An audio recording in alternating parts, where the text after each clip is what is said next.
What's going on, guys? Welcome back to another episode of Metz Talk. I'm your host, Lewis, and my co-host, Collin Farmer. That's me. Looking spiffy as always. He has a very unique style. Yeah. Go on. What would you call it? How would you kind of categorize it? Like the white V-neck and the shorts. Yeah. Kind of like if your dad went to Old Navy and he got everything there. So your dad. By himself. Yeah, by himself. Gotcha. For sure. So a dad that goes by himself to Old Navy is kind of your style. Right. Okay. That works. We're doing a little bit of a hodgepodge episode, but we are going to mainly be focusing on the EV space, which is something we're both passionate about and thoroughly enjoy kind of digging into. Talking a lot about that, kind of what's on the horizon, what these manufacturers are really starting to pump out, because we're getting to that point where these manufacturers kind of promised to really start to flesh out their EV lineup. So we're kind of getting to that timing. And COVID threw it off a little bit, but we're getting there. So we'll talk about that. And I wanted to talk with Collin a lot about the Bolt being reintroduced so quickly. I made a whole video about this on the Metz Tech channel where I talked about my thoughts, but I haven't gotten Collin, so we'll do that. We'll obviously hit our news segment, and then we're also going to do something I want to start doing every couple months. We won't do it every episode because it won't change that much, but I wanted to do kind of like a daily carry type thing, like what we're working with, phone wise, headphone wise, whatever we keep in our backpacks, computer wise, that type of stuff. So we'll do that every few months, and we'll do the first one tonight. So it's kind of the direction we're going to go. And then we'll talk a little bit at the end about grid anxiety, because that is going to be a huge topic of conversation now that all of these manufacturers are cranking out these EVs. So that's kind of the schedule for the night, but let's go ahead and get started with the news. One of y'all out there recommended that we name this segment Metz Bits, and while I like it, Collin said he will not be calling it Metz Bits, and it does sound a little bit provocative. I think we both kind of felt, you got to keep your hands off my Metz Bits, that kind of thing. Yeah. I don't know if we need to put Metz Bits on blast, Yeah, not necessarily. Right. But it's clever. It's clever. And I like how it thematically. It fits sort of the scheme, the rhythm of everything else. So. And again, if you all want to submit your topic ideas for the podcast, there's 3 ways you can do it. You can email podcast@itsmetz.tech, or you can text us at 502-509-4384, or follow us on Instagram at Metz Talk Podcast. Do we have a Threads? We do. We have a Threads. I forgot to mention that. You can also follow us at Metz Talk Podcast on Threads. So those are the ways that you can communicate and submit your podcast ideas. All right, let's go ahead and get started with this first story that ties in so much to what we've talked about in the past. YouTube is adding a slew of new TikTok-like features to Shorts. How do we feel about that? It's what everybody has been waiting for. Everybody's been waiting for this. You know how much I absolutely love YouTube Shorts. YouTube is rolling out more features to its TikTok competitor Shorts. This is via The Verge. Most notably, YouTube is experimenting with adding previews of live videos to a user's feed. So they kind of, jiggle back and forth. Is that kind of... I don't know. I guess that's what they're saying, because when you scroll through somebody's TikTok feed, all the videos are like a GIF almost. They kind of do this little shimmy thing, whatever the first couple frames are. Interesting. Also going to mirror the way TikTok has emphasized live video as a way to sell products, of course. And host splashy virtual events. Great. We definitely need more of those that boost engagement. YouTube also says full screen live videos will roll out gradually over the next coming months. So I don't know if you're familiar with TikTok, but there's a whole segment of TikTok that is just people doing live streams on there in vertical. And the new thing that people are doing, have you seen this? The kind of I feel like I have NPC reactionary type thing where they just say the same things over and over again. They kind of do their robot thanks for the roses, smell so good. Thanks for the music, la la la. Thanks for the cat paws, meow. Thanks for the roses, smell so good. Yum yum. Yeah. Yum yum. It is peak, just unwatchable content. But they make a lot of money off of it, so. Shout out to people that respect the hustle. Yeah, you gotta respect the hustle. Shout out to people that can lower their just self-esteem, just take pride off the board altogether and do that. In similar news, Chevy is killing the base trims of several vehicles, but mainly the Blazer EV. So there was the entry-level $45,000 1LT trim, and Chevy has killed it off. How do we feel about this? I wonder why. I wonder what the reasoning there is. Like, is the Bolt, spoiler alert, is the Bolt going to be enough of a product in that space, that price range, that you no longer need a low trim Blazer? Because why else if this would you has do it? anything to do with the Bolt, I'm terrified because Doesn't mean the Bolt's going to be more expensive. yeah, are they going to start the Bolt, or is there going to be like a Premier Bolt or whatever at $45K? Because a Premier Bolt now is like 36 or 37. Did they say what the idea is for the EUV? Because maybe they position it so that, I mean, do they call it an EUV or do they do a Trax EV or what? Like if you want a smaller SUV than a Blazer, what is that going to be? The Equinox. So I guess that's Yeah. where we're falling here. So you'll have kind of the Bolt, the Equinox, Blazer, and you'll have all that entire price point covered. Yeah. I mean, in that case, that's not that bad. Yeah, but that changes the starting price of the Blazer. So the starting price of the ICE Blazer is $36. The Premier, the top spec model, RS and Premier, both the same price, $44,195. So the base model Blazer EV was going to be the top spec price of the gas-powered EV, or the gas-powered Blazer, which is sort of what we've come to expect a little bit. But now the base price is going to start at $57 for the Blazer EV. $12,000 more than the top spec gas-powered one. I don't know. I'm just confused why you would eliminate a bottom trim. I think it's to boost sales of the Equinox. I think they're projecting low sales of the Equinox, which is surprising to me. But I think, and we'll talk about it more when we talk about the Bolt, but I think like kind of the Bolt, people love the Bolt so much. The Equinox is a new EV edition. So maybe they're kind of panicking and trying to like really differentiate these models to really pull people and say like, we want people to buy this Equinox, so we got to make it like the affordable, medium-sized SUV. Yeah. And really put the Blazer out of reach of like this certain segment, so that only the higher end. So ones. then, what do you do with like a Traverse? They're not as of right now doing a Traverse EV. Okay. They just are redesigning the Traverse ICE version this upcoming year. So this model year is the last one of the kind of super outdated styling, but no announcement of an EV version. But Well, then maybe that's what the Blazer's there to do. I think so. I think it's going to be that kind of like larger-ish SUV.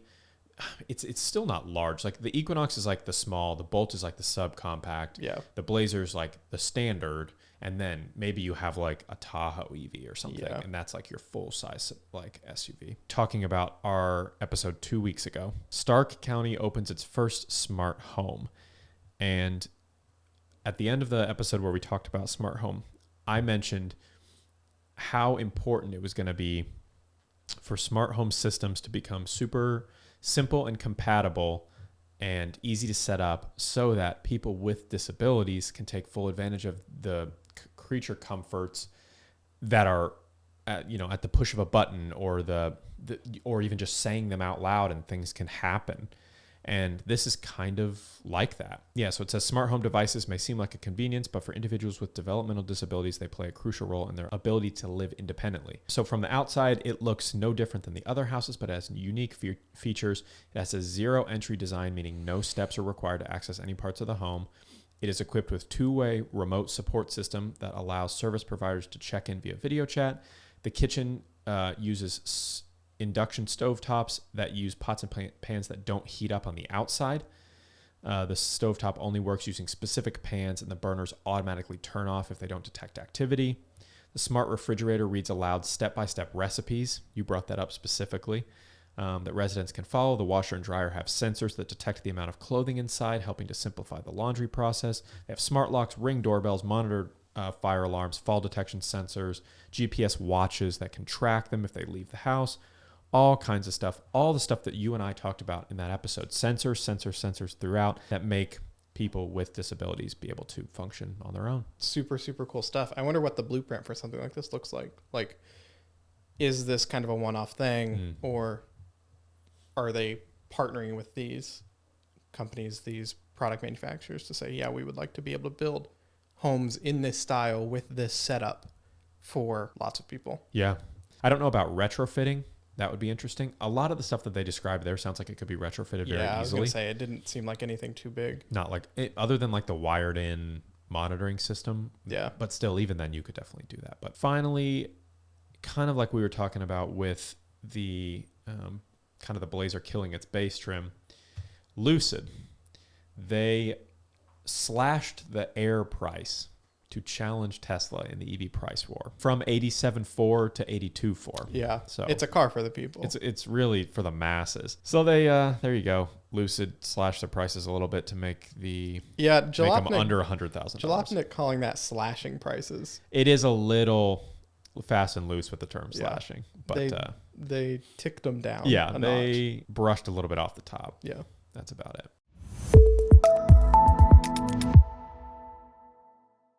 Now we're going to move into another little segment on our daily carries. So you can make this as brief or as in-depth as you want to. And I'll let you go first. What do I keep on deck? Not a whole lot, I'll be honest. Phone wallet keys, like in terms of like every day, that's it. It's a Pixel 7 Pro. I got the Pixel 6 Pro, not 7. I got the yellow. Bellroy case. I got a bunch of Bellroy accessories, actually. They make pretty nice stuff. Beyond that, I mean, got the Pixel Buds A for earbuds, the Sennheiser Momentum 3s for headphones. That's about it. I mean, day to day, not a whole lot of stuff. Are those Sennheisers, are those wired? They're wireless.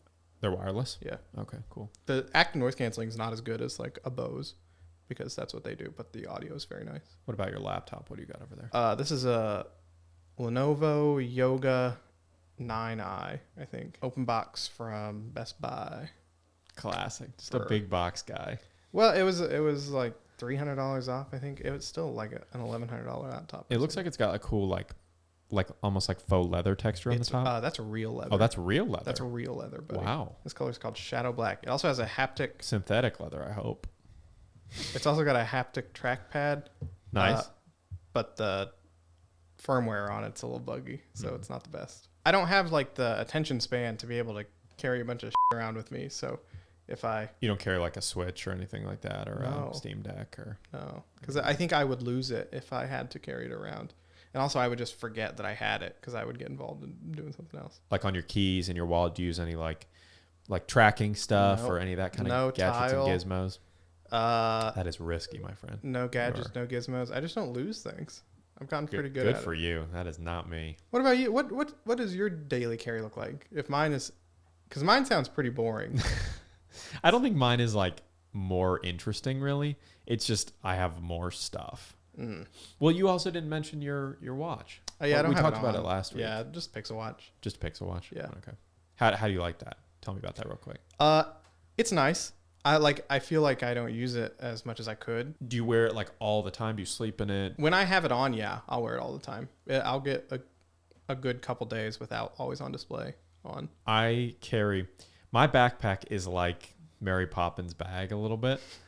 I mean, I have at any given time 16 hard drives over there in that little hard drive bag I have.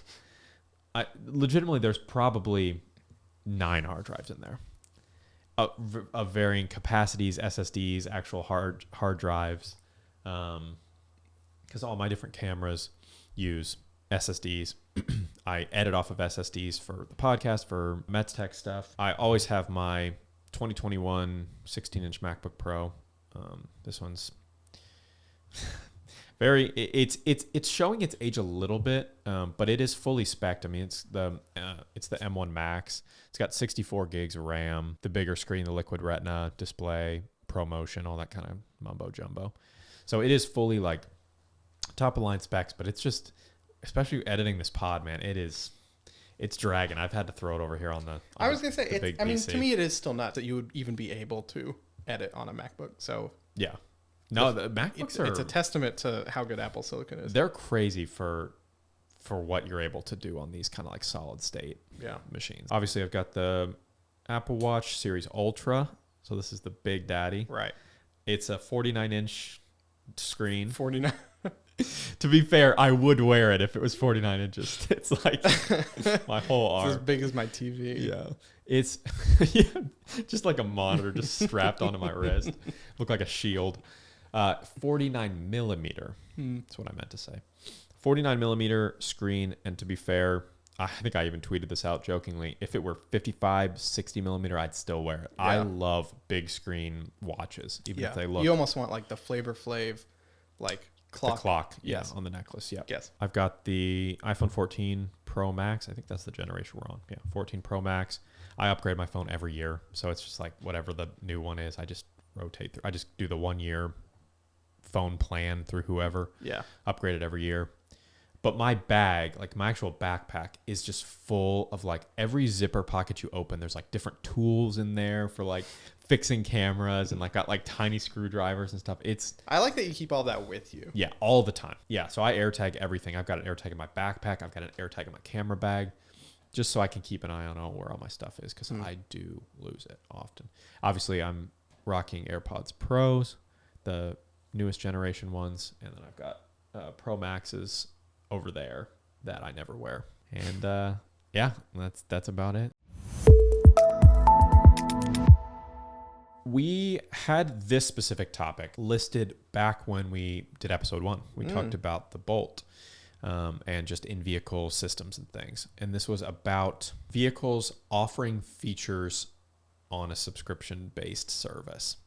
So you actually were the one that added this in here, the ability to like use vehicle functionality like heated seats and downloading more RAM or downloading more horsepower to your car. Well, not even downloading it, just paying to unlock it. Yeah. So having these features, it'd be like, you know how every vehicle has like has all the like buttons already there. Yeah, that blank switches. But some of them can't turn, you know, because you haven't paid for the high enough trim to get that thing unlocked. It's kind of the same thing. But if all the switches were there, they could all be interacted with. They just wouldn't do anything until you paid. Yeah. I think what bothers people about this, and not to say that it's not like fair for this to be like condemned, like it is certainly an annoying thing. Like what's bothersome about this is the hardware's in the car. It's affecting the car, but you aren't getting any benefit from it. So like if you have heated seats, that means there is some amount of heat wiring, whether that's like tubing or whatever, responsible for heating those seats, that is in the seat that is weighing the car down, but you aren't able to use. Right. Until you pay some premium. Yeah. So you're in turn paying for it because it's weighing, you know, it's impacting, you know, the mileage and different things like that, but it's locked for you to use. Tesla's whole thing is autopilot, right? And when you're going to spec out your car, you're like, oh man, this is kind of like affordable. And then it's like, oh, I want to use like the selling point of a Tesla, which is like their autopilot. And it's like $10,000-$15,000 add-on.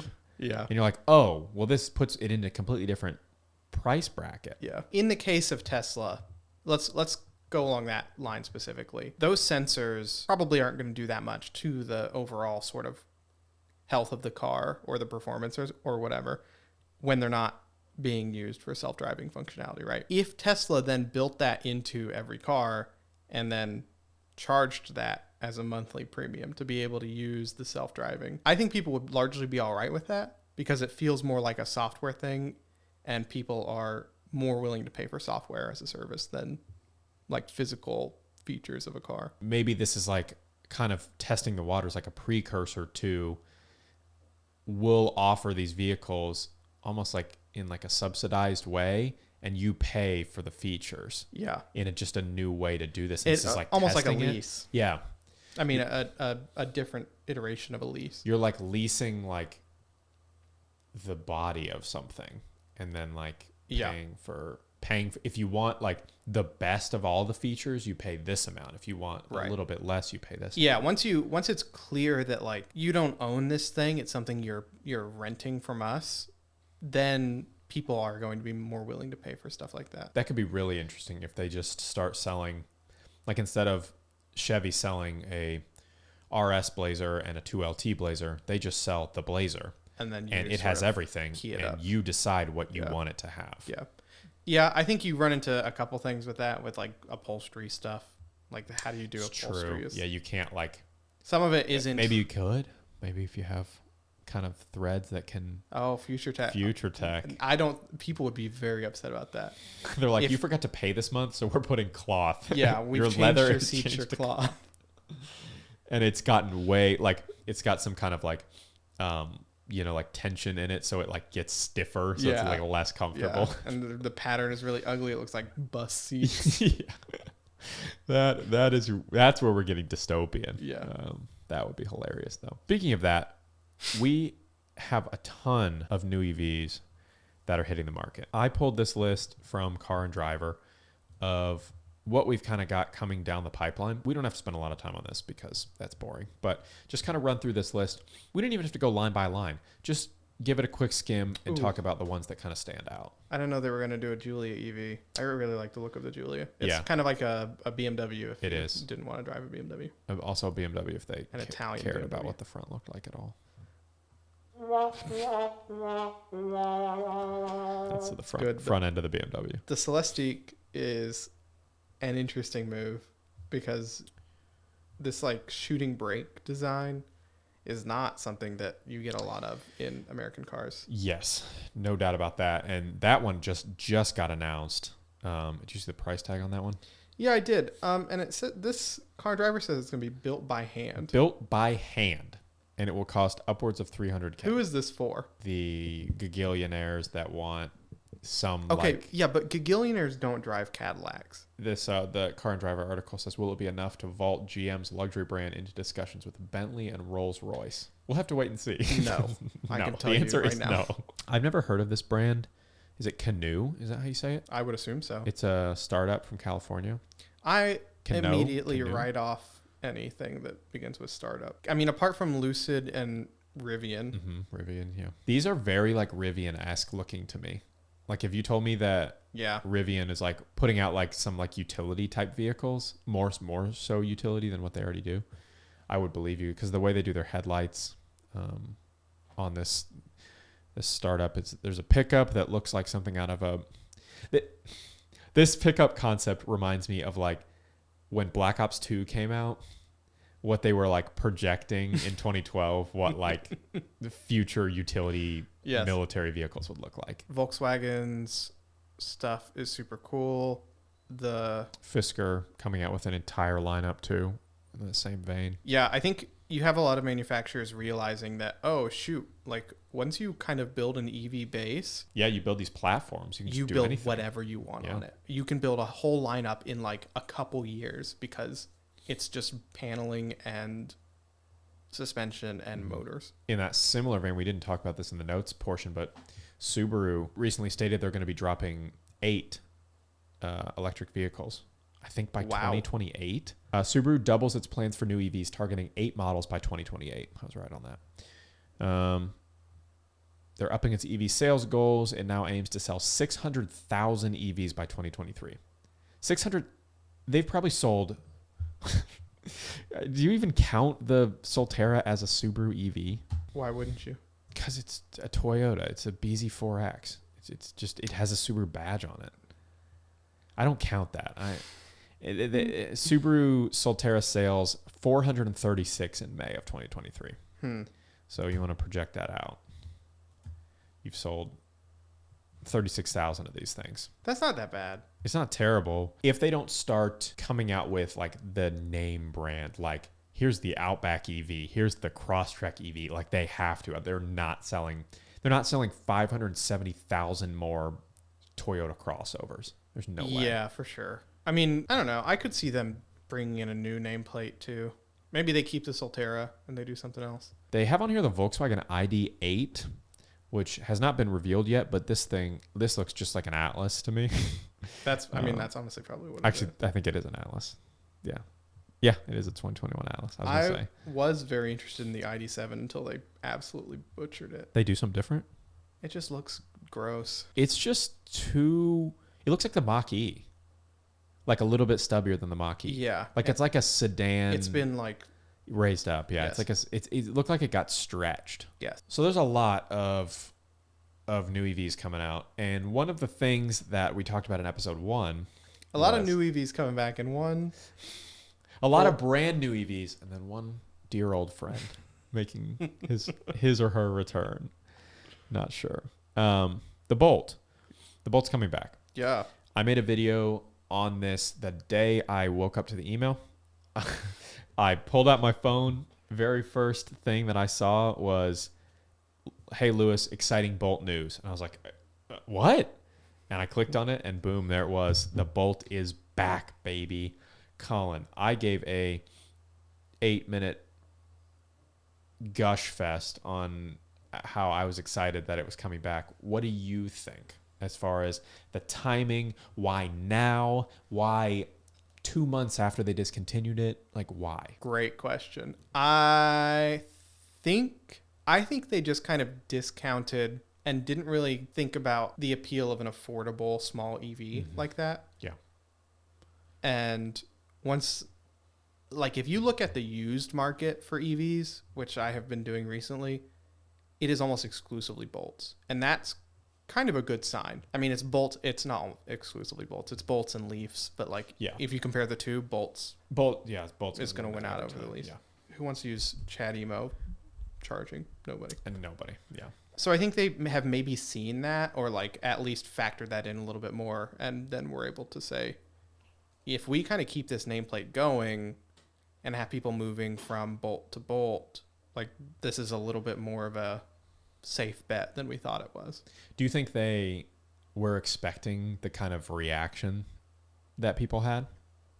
Maybe, but I also don't think they care that much. The Bolt has a surprisingly large following. Yeah. It is Not surprising. I shouldn't say that, because it's the leader in affordability, practicality for the electric vehicle space. Yeah. If you are somebody who, like, wanted to go EV, and I mean, that's why you and I have them. Like, it was a really, really easy first step into getting an electric vehicle. And I think Chevy maybe that's a part of it too. Like, okay, EVs are happening, clearly. Like, we're devoting, as a sort of society, all of these companies are sort of devoting all of their energy towards this. So how do we convince the average customer and teach the average customer how to do an EV and how to work this? Maybe the Bolt is a good entry point for that. Yeah. So if we can make a cheap Bolt and start getting teens into them, like that is probably the scale at which Chevy is thinking. I mean, they've been a company for 100+ years. Yeah. You're going to keep in mind that you need to set these things in motion decades in advance. I mean, that was what I argued from day one when you and I talked about it on the pod, when I made my Bolt is Dead video.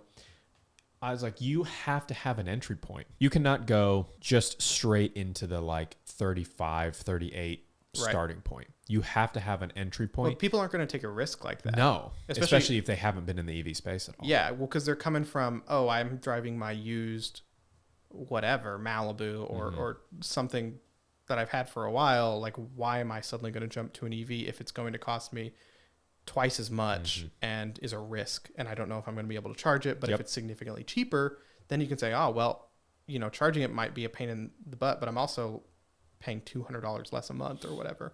And they have such a good opportunity here to rectify some of the issues the Bolt has. And if they do what people are predicting, which is tripling the fast charging speed, they have to. They do have to. But if they do that, it will be the one. Yeah. Like, that's what people will, like, anyone that's like, I don't know, they're going to get a Bolt. I wonder, do you think they're going to facelift it? I talked about it a little bit in the video. I do think they're going to facelift it because I don't think it looks enough like the Equinox Blazer thing. I agree. I think they're going to bring it up. I think they're going to get rid of the EV altogether. They're just going to call it the Bolt. It's just going to be the Bolt, and I think they're going to have it be the larger EUV size, which is not a lot larger. It's just a couple inches bigger than the regular Bolt. Stretch it out a little bit, squish it down a little bit, and make it look just like the Equinox, but smaller. Yeah. Kind of like how Volkswagen does their lineup. Like, if you just look at, like, run your you just eyes sort of down scale the thing, things. it's just larger versions. Yeah. they almost look indistinguishable. And sometimes it's hard to tell what's a Tiguan and what's an Atlas Cross Sport because they're so similar in size, but just a little bit bigger, a little bit more leg room, a little bit more headroom, things like that, shoulder space, whatever. So I think that's what they're going to do. I shortened my timeline. I said 3 to 5 years. Now I'm thinking 2 to 3 because they announced it so quickly. And I think we could see like a reveal or announcement here in the next year. Yeah. And then say, hey, it's coming for 2025. Yeah. But I'm glad it's back. You know, I wish, and maybe it will, but I wish the timeline would kind of sync up to where I could just get rid of this lease and just hop into the new version, the new generation with faster charging and all this kind of stuff. I think once people start to realize too that charging doesn't have to be at charging stations. Yes, definitely. That's a massive part of it, is people realizing that you can have an electric car in a rural environment, because if your commute is anything lower than the complete range of the car, then you just plug it in and you're back to full overnight. Yeah. I'm completely with you. And on top of that, like we've talked about, like, I don't know what your energy bill went up, but mine went up $20. Nothing. It is nothing. Now, if you're charging every single night all the way up, maybe. I mean, even then, it's still going to not you're be looking near at 50-ish kilowatts. Yeah. And depending, like, pricing is done per kilowatt. And you're most likely going to be charging at night, so you're going to be off peak. If that is a concern and that is something that's holding you back, you can't afford gas. Yeah, exactly. That's not it. Yeah, exactly. Let's talk about this here as our outro here. And this kind of ties into what we're talking about right now. This is an article from energyportal.eu. I don't know why the EU is covering this, but the UK is worried about Texas electric grid. They said, is Texas electric grid ready for the future of electric vehicles? People have been experiencing grid anxiety since the devastating winter storms in February of 2021 exposed the state's energy infrastructure failure. Now, as record-breaking heat waves hit the region, the question arises, is the grid prepared for the increased energy demands from electric vehicles? What say you? Is this a concern that you have? I mean, I think it's a valid concern. I don't think it's a concern I have because I'm an optimist. Not in Texas. And also not in Texas. I think, like, if there's a power generation shortage, people will build more power generators. Yeah, like when the problem actually arises, we'll just build more power plants. Temporary issue that then gets rectified. Yes. Yeah. We're not going to be having rolling blackouts for the rest of our lives so that we can have EVs. That's ridiculous. Why would we live like that? Yeah. Like we have the resources, and like people will make money by building power plants. Exactly. Or by installing wind turbines or whatever. Yeah, like that's why wouldn't what they mentioned here? Yeah. Why wouldn't they just do that and then the problem is solved? Well, the thing is, like, with a lot of these different issues, is people aren't doing these proactively. Yeah, because we don't need them. They have to get forced into doing them when a problem arises. Right. Well, and part of that is because it's very expensive to run first of all, any sort of like big infrastructure, but like especially when it comes to power plants, like it's something that needs to be running all the time and always has to be pumping energy into the grid because they don't have batteries, and your options are keep the power plant on or turn it off.